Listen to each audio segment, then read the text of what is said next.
Alright, hello and welcome everybody back to the video. I'm your SimCFI, which means I'm your flight instructor for any simulator purposes. If you have questions on P3D, Microsoft, DCS, please leave a comment down below. In saying that, I'm also a rural CRJ pilot, so if you have questions on the CRJ, you can leave comments down below on that, or just becoming an airline pilot, becoming a private pilot, you can leave comments on that, and I'll try to answer them as best I can. Today we'll be talking about some hidden and not so hidden tips and tricks on the AIRBUS MCDU, and at the end of it I'll even have a tip on the WInwing MCDU on a little bit of a feature it has buried away in the Cinemap Pro software. So let's get into it, guys. I'll preface this with I'm not a real Airbus pilot, but I have some tips and tricks that I picked up along the way from friends and things I've heard, so and of course online. So if you see anything new here that you haven't seen before, please leave a comment down below of what you saw and what you liked. And if you saw it before, then you can leave a comment that you saw it before. So we'll get into the flight deck and we'll get going here.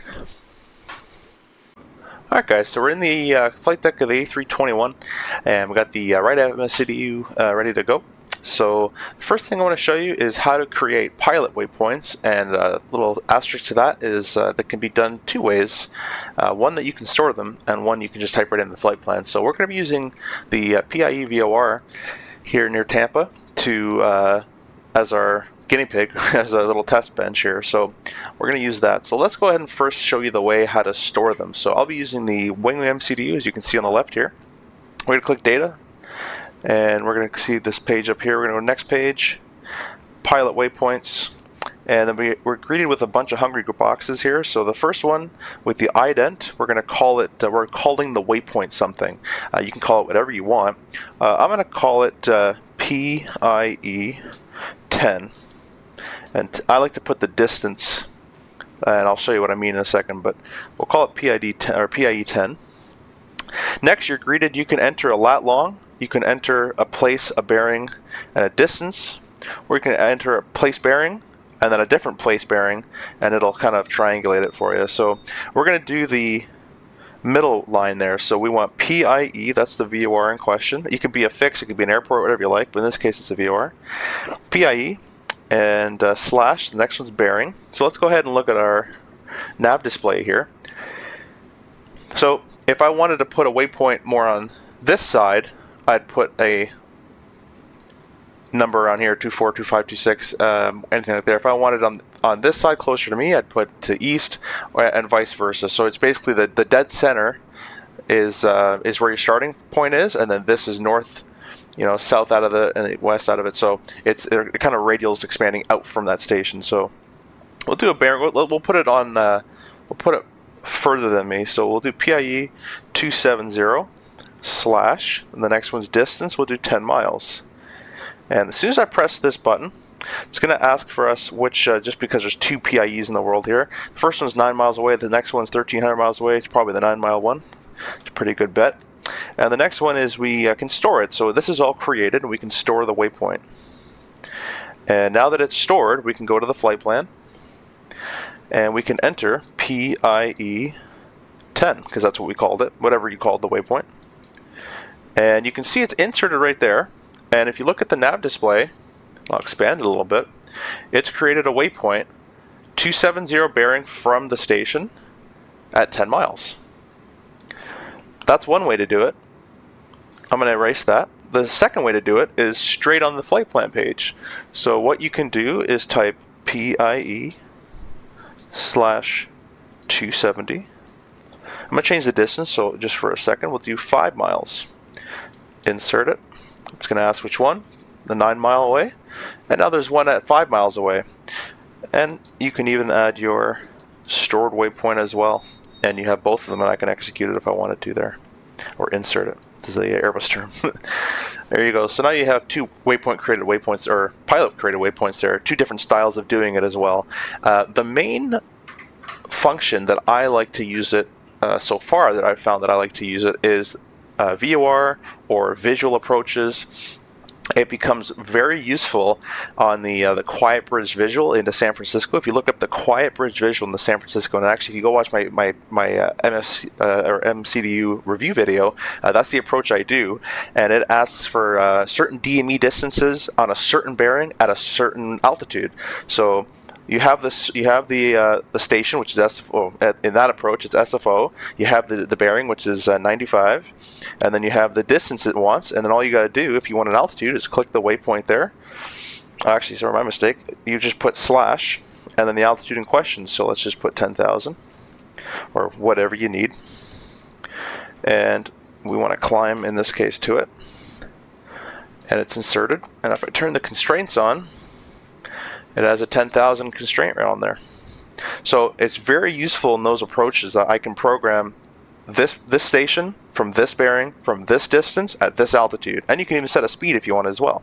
So that's the first trick, or a little tip if you didn't know about that. I don't think many people do, but it's a nice little feature you can do. And it encourages, at least me in the sim, to do everything different than ILS to ILS to ILS. It's kind of a bit more fun and intuitive. And when you get an FMS to play with it with, it's kind of fun to just start typing a bunch of stuff. So I look for more work to do. All right, let's move on to the second point. So our next point is going to be how to plug in an arrival, just the star, not the approach. I see many videos and streams where people will be sitting on their gate. They got 5 hours to go to their destination, and they go, "Yep, we're going to expect the ILS and all this stuff." Real world, we don't plug in ILS or RNAV. We don't plug in approach information until maybe 40 minutes away, just because you got to get the most up-to-date weather, and that most up-to-date weather is going to dictate what approach and what runway you're going to be using. So there's no point in programming it on the ground. And to that point, if you were to program on the ground, you'd have to brief each point and follow along. So it's just easier to just do it in the air. It just saves you time and work later if they do change it. So either way, the problem is once you, and this is a flight plan, by the way, from Tampa to Tampa, so it's not a real flight plan, but the problem is once you get to your destination and you press arrival, it greets you with ILS and approach information if you just keep cycling through. And the stars up here, you can click it, but nothing actually happens. So what you do in this case to get to the stars is you just press the arrow key. You can see there's a next page. So I'll press the arrow, and now you're greeted with stars. All right, and you can pick whatever star you wanted. You can pick whatever flight planned transition you're required to do, and you can insert it without inserting an approach. The next one is going to be fixes. So how to create a fix. This is done a lot in the CRJ world, at least, for engine out procedures or references on that. We do it into DCA a lot because of the White House restricted airspace. We make fixes for that. I don't know where they would make it for the Airbus. I see a lot of people make them for 10-mile rings on final and stuff. I haven't really seen anybody do that in the RJ land, but you can. So the way to do that is you find a waypoint. Doesn't actually have to be, it could be anything on this line really, except for, even that works, even discount works. Fix info, right at the top right, and you type in your fix you want. So let's use PIE again. PIE, the 9 mile away, and now you're greeted, and I'll zoom in on this so you can see later. You're greeted with a radial to choose from if you want to have an extended centerline or extended radial from that VOR or runway or airport or whatever you want. And a radius. So let's go ahead and put 12 miles in there. And you see it's built a 12-mile ring around PIE. And if I select the 270 radial, it'll extend out right along those waypoints we made. So that's the easy way to do that. To clear it, you press the clear button, press the fix, and you've cleared it, and that's it. So that's how to make fixes.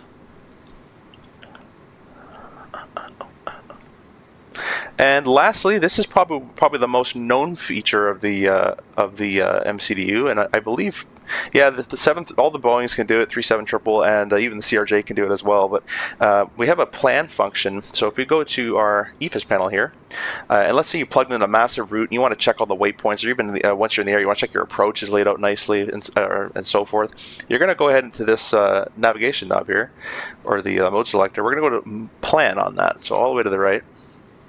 And you can see that we're in this a different screen mode now, and you can still adjust the range as you would with that with the range right next to it. All right. So now what we're going to do is we're going to use our arrow keys. We're going to go through each waypoint with the arrow keys. So I'm just going to press the step. I'll zoom in for you. It's kind of a weird route, obviously, but it's going to step to the waypoint we made, the second one we made. It's going to go through the discount, and then it's going to follow that star I plugged in all the way. which is not much to follow, and you can zoom it out to see how it kind of looks. Obviously, kind of a weird flight plan, but you're able to sequence through all your waypoints and see if they all make sense on your route of flight or in your approach or whatever you're trying to do. So that's the last one there of the aircraft features. I'm going to show you one in the WInwing software, and then we're going to call it there. Alright, so I got the WInwing software all loaded up, and I got the FMS in here. You might be wondering how I'm using the right MCDU. By default, when you plug this in, it uses the left one. So for all you right-seaters who want to use the right side, you bring up the software, and make sure the sim is closed when you do this.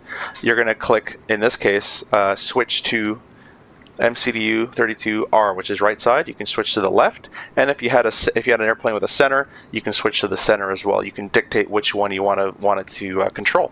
And so if you have like two MCDUs, you can have one for the left, one for the right. Well, I hope you guys enjoyed this video.